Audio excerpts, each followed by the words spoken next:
Assalamualaikum warahmatullahi wabarakatuh. Sampurasun. Alhamdulillah, alhamdulillahirabbil alamin. Urang tiasa patepang deui neraskeun jejer cariyos si Buntung Jago Tutugan. Oge hatur nuhun ka para wargi sadayana anu tos satia ngadangukeun dongeng Sunda ieu. Atuh mudah-mudahan para wargi sadayana cing dipasihan kesehatan oge digampilkeun rezekina. Atur nuhun saterusna anu kanu parantosan subscribe, like sareng komen. Mudah-mudahan kasayan para sadarek para wargi sadayana sing diwales ku Allah Subhanahu wa taala. Atuh supados teu nyangkolong teuing kana waktos mangga urang teraskeun si Buntung Jago Tutugan. Prungah.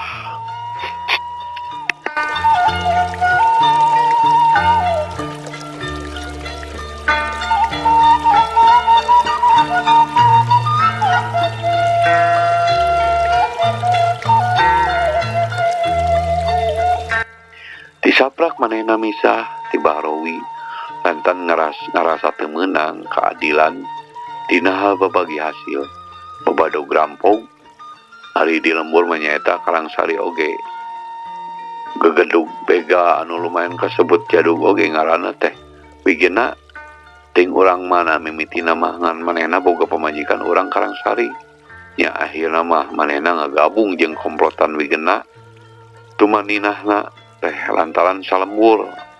Biasana komplotan wigena teh ngalakukeun bebegalna teh di jalan-jalan kitu we nyegatan anu lalariwat mun teu delman atawa jalma anu lempang sakapeung sok begal mobil-mobil anu lalariwat. Ari wewengkon operasina lamun ditutugan leuweung tiis di warung peuteuy tara ieu maranehna begal di wewengkon Lebak Jero sabab eta mah geus jadi daerah kawasan Bahrowi. Atuh nagreg eta mah geus tangtu wewengkonna kawasan Kijantra sabab pikeun Kijantra mah leuwih deukeut inditna ti Ciaro. Motong jalan anu berasna ka jalan Limbangan tidinya mapai jalan nepi ka jalan Cagak. Lamun panglompatanna ka dinya keneh tara ieu kasusul Gunung Mudag kawantu jalanna masih rumpil jeung ti jalan Cagak teh jalan Limbangan teh harita mah masih harieum. Sepanjang jalan Tingjag Jleg Tangkal Johar ari Bahlowi mah kalebah jero teh leuwih deukeut ari ngagulampeng wae motong jalan bari kukurubutan sanajan ayeuna mah cicingna di hiji bubulak antara Cisaat jeung Lebak Jero. Ari lumpat nama sok ngriling ngaliwatan Gajah Ngamung ti ditu nama keur micen Salasah sangkan teu babari kapanggih ku anu Mudag ke jalma anu salawasna ngalakukeun kajahatan mah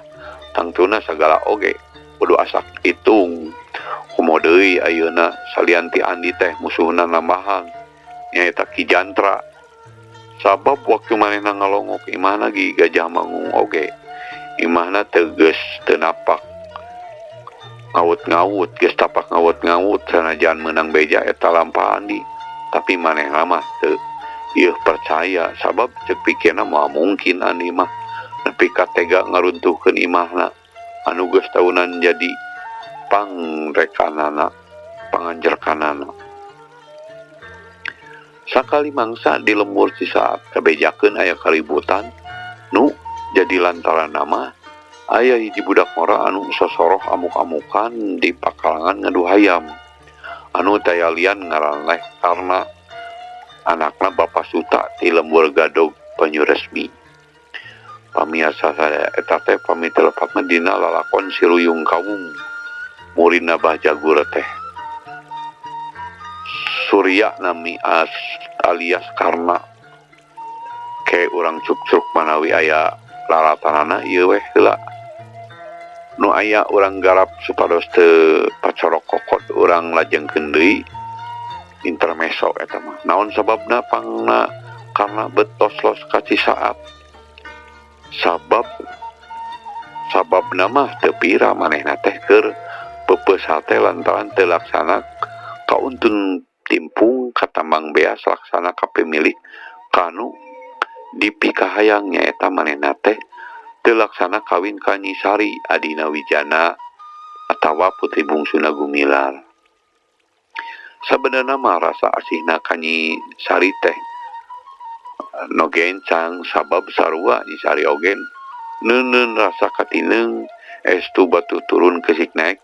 ka lapar tonggoheuna alias teu purun alias itu purun ieu daek sarua bogohna. Tapi nya kitu sanajan kumaha oge ari anu ngaran jodoh mah gegeberana pati lain manusia nu ngatur sakitu geus paheut janji pasini pasang subaya lantaran karena jeung Nyi Sari teh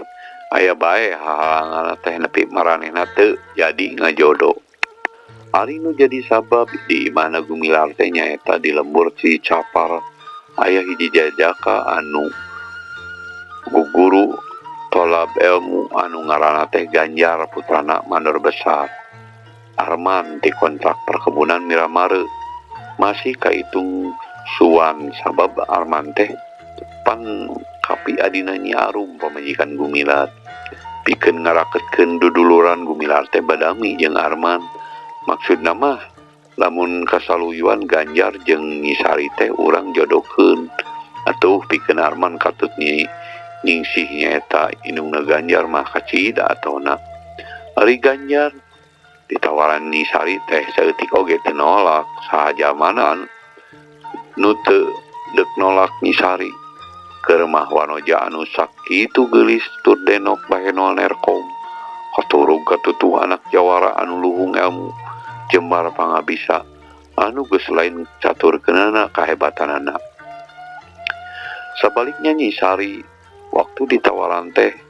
tibatan ngajawab ngadon Marabai Cipanon ku sabrehan oge geus kanyahoan lamun Nyi Sari teh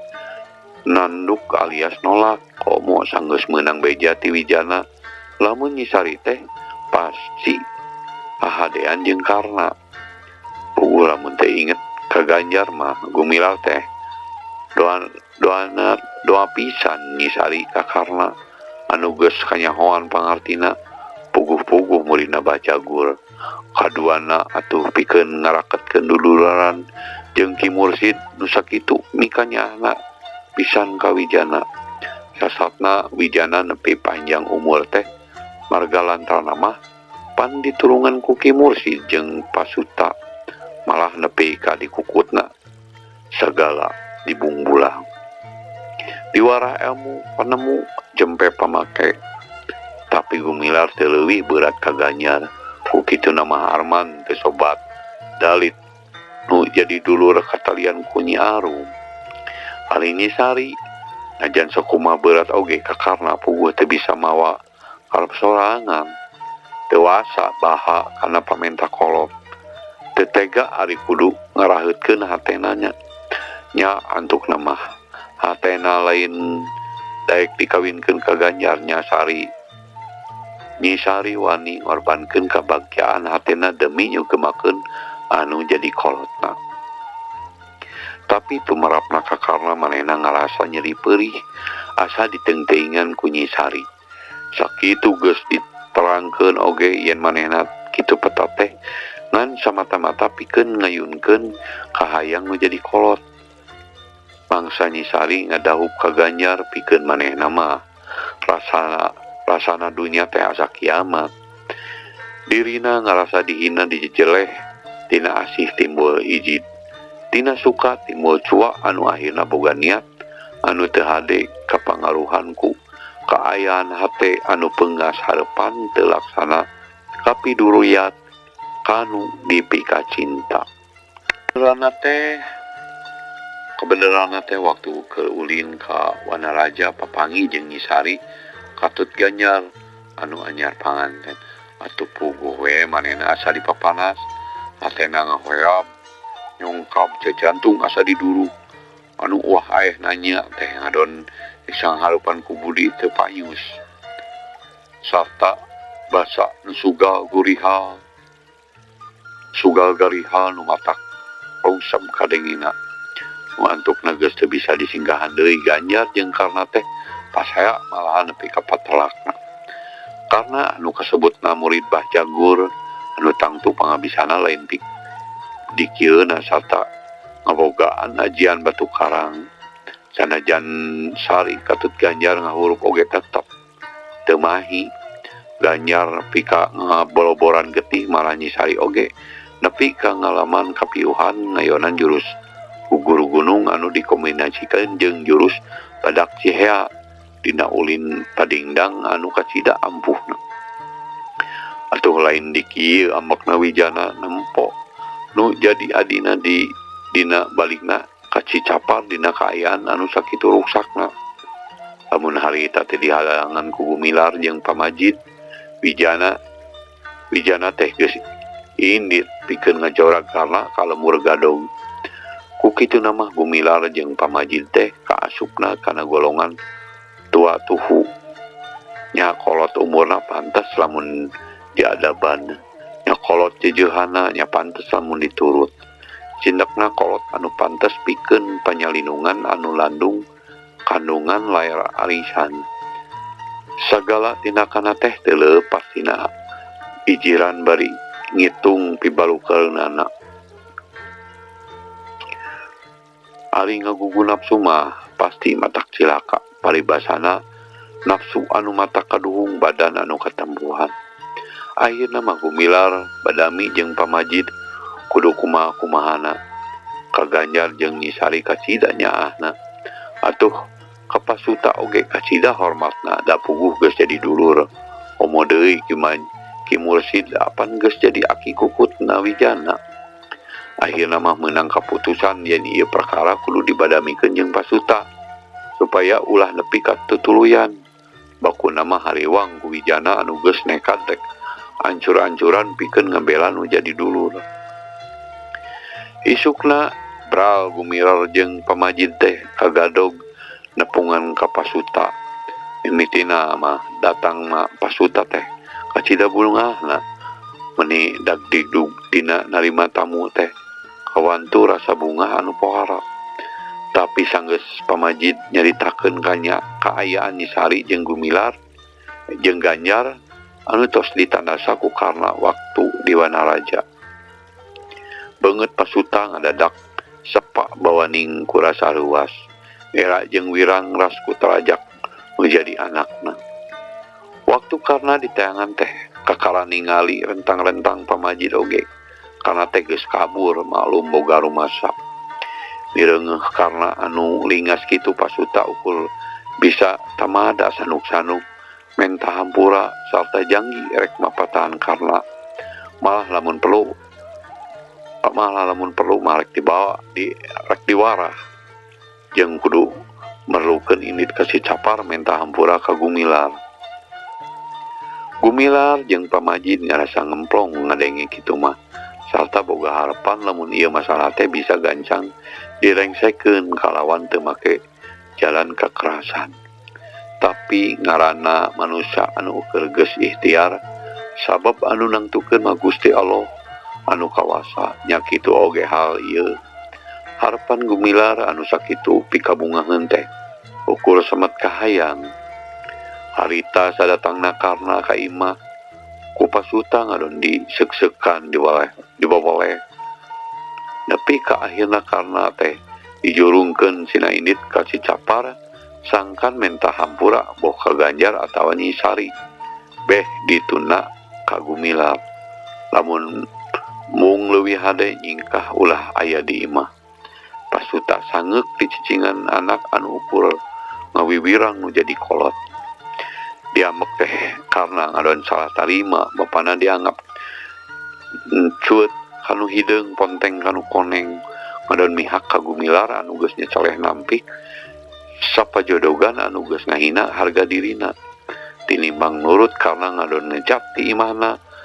tapi lain ka abung bulang anu jadi akina ieu mah ngadon ngaprak teu puguh dituju. Tiga dokter ngambah jalan kaleles tidinya, terus ngetrik ke Kadungora anu terus narek nyungsi ke ujung kulon nepungan Bah Jagur anu jadi guruna pikeun namahan deui pangabisana, sabab manehna boga tekad hayang ngulangkeun ka Nyeri moal ngarasa puas lamun Nyi Sari jeung Ganjar can ngababatang jadi bangusan.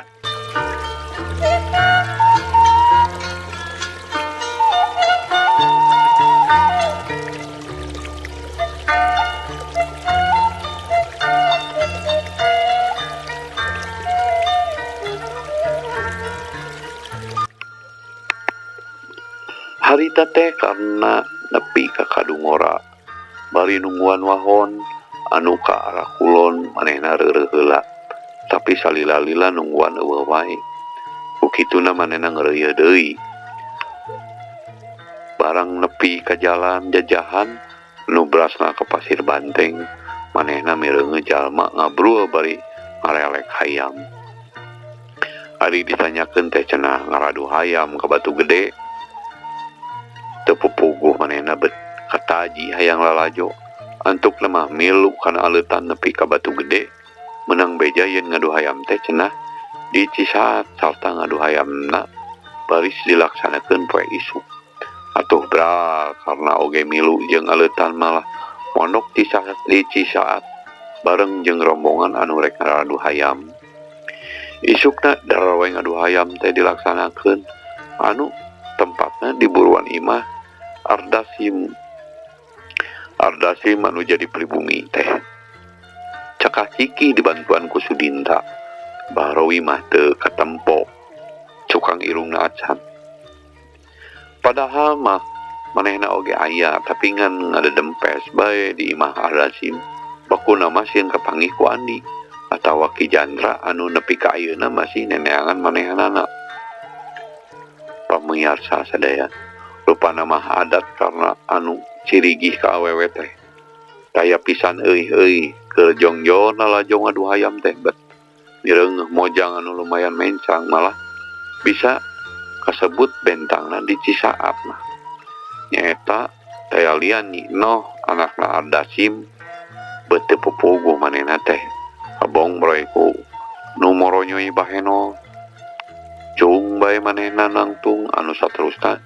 nyamperkeun bari surunga sarengeh teu beda ti anu weureu gadung. Sanajan bener karena teh boga wanda anu teu goreng-goreng teuing, tapi ari ningali tingkahna siga nu owah mah Nyi Eno ge boro-boro hayang ngelayanan. Ngadon terus unur-unuran sieun dikarekem. Ari karena terus nyedek bari leungeunna ngopepang tual toel. Ardasim ningali anu jadi anak anu ngan hiji-hijina dikurang ajaran ku jalma anu saliwat bari jeung teu apa asal usulna teh di kieu ambekna teu anta parah deui.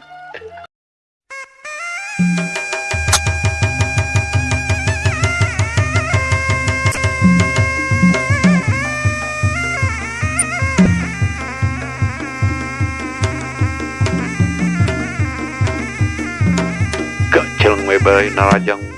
karena bari ngahembatkeun peureup anu geus dibuleud-buleud mancebrod we ngahanca careham karena kangaranan dibongohan karena ngabangkieung terus hapa dipindo deui anu antukna ngajongkeng oge.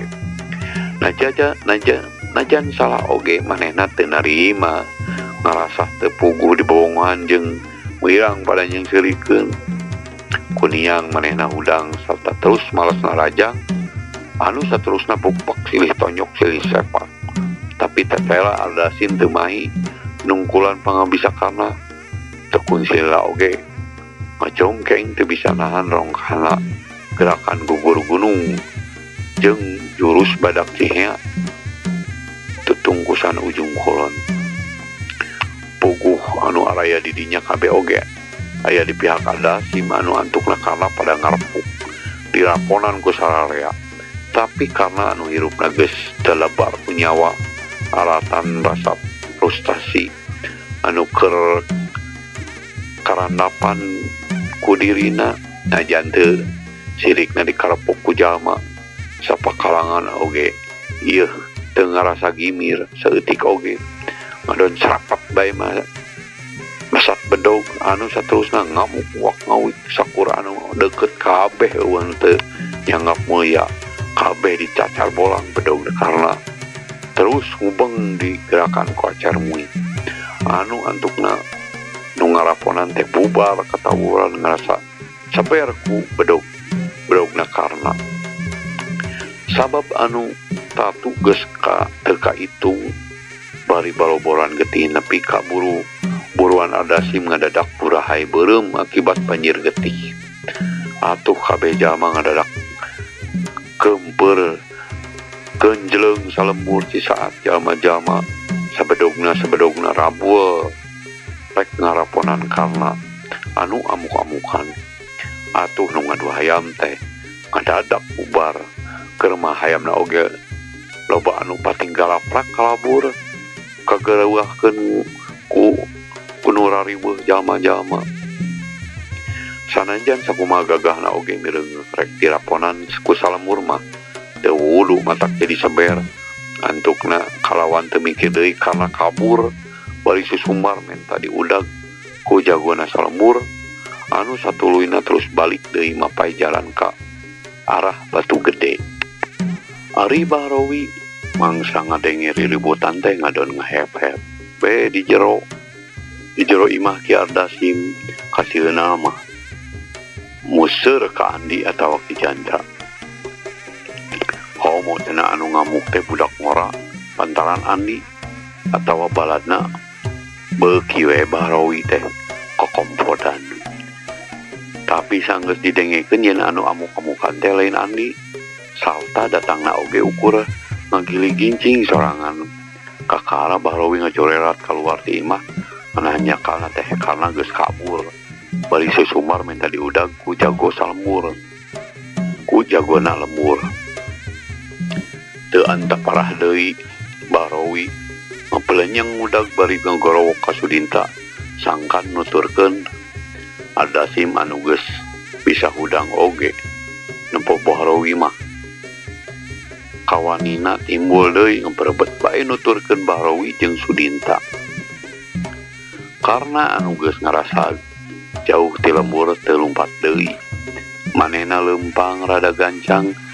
ngadenge gepigna sora di tukang gentak nalik barang ngareret anu ngudagna ukur tiluan salta anu pang tukang nama jalma anu tadi kumanehna diragrageun teh eureun barang geus deukeut Bahrowi langsung ngagorowok sorana matak saber kanu ngadengi tapi ditarimana ku karna mah ukur kulelewe anu ngayalkeun cing cilining pinu kawani orang manusia wani ngaributkeun di lembur batur siga nu geus bosan hirup Lora Bahrowi anu dipapaes ku beungeut pergul matak sawan nu ningali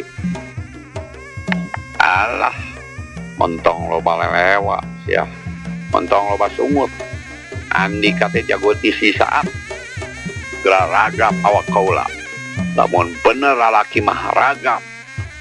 embal karena kalakah nangtang bari nepak dada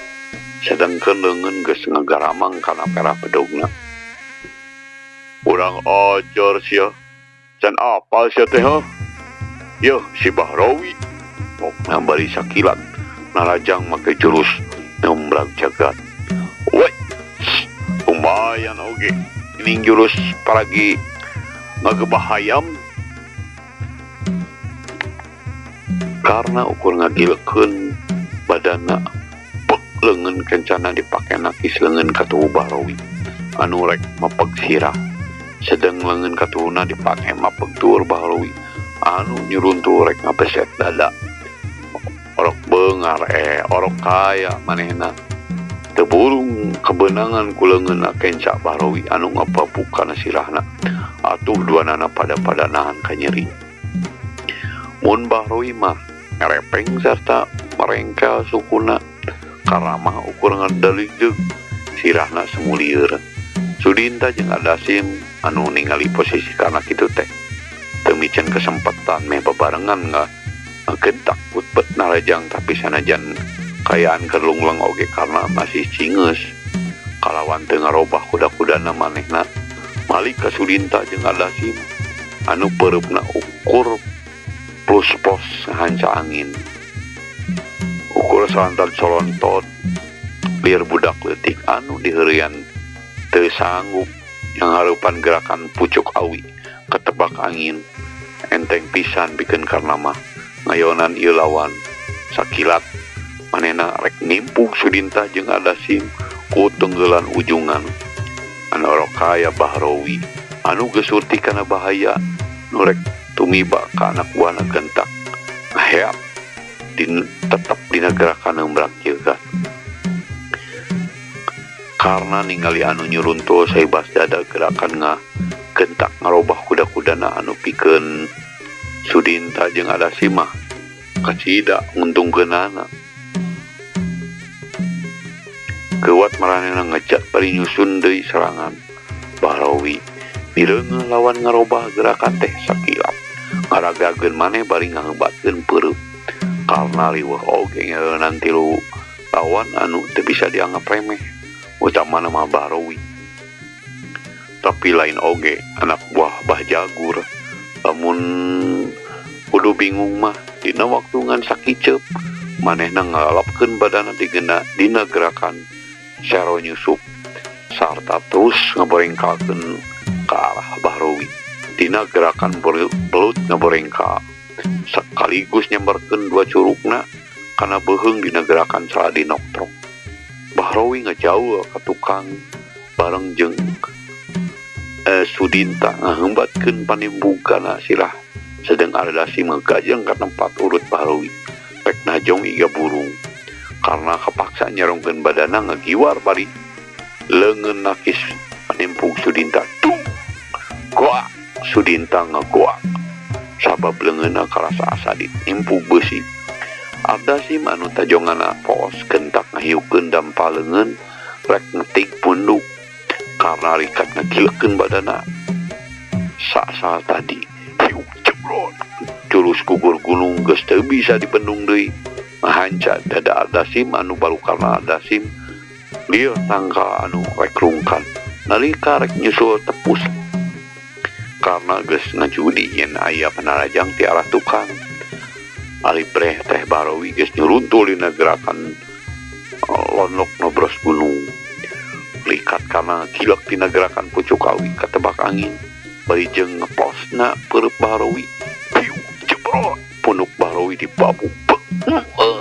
Bahrowi langsung ngegedebut lieur nangka murag waktosna se pemirsa sadayana cak dugi ka dieu carios buntung jago tutugan enjing mugia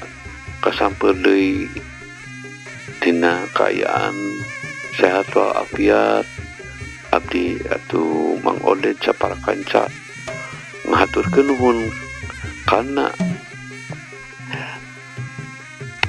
panglojongna ieu dongeng Sunda di Okip channel atuh tong hilap subscribe na like sareng komen hatur nuhun wassalamualaikum warahmatullahi wabarakatuh.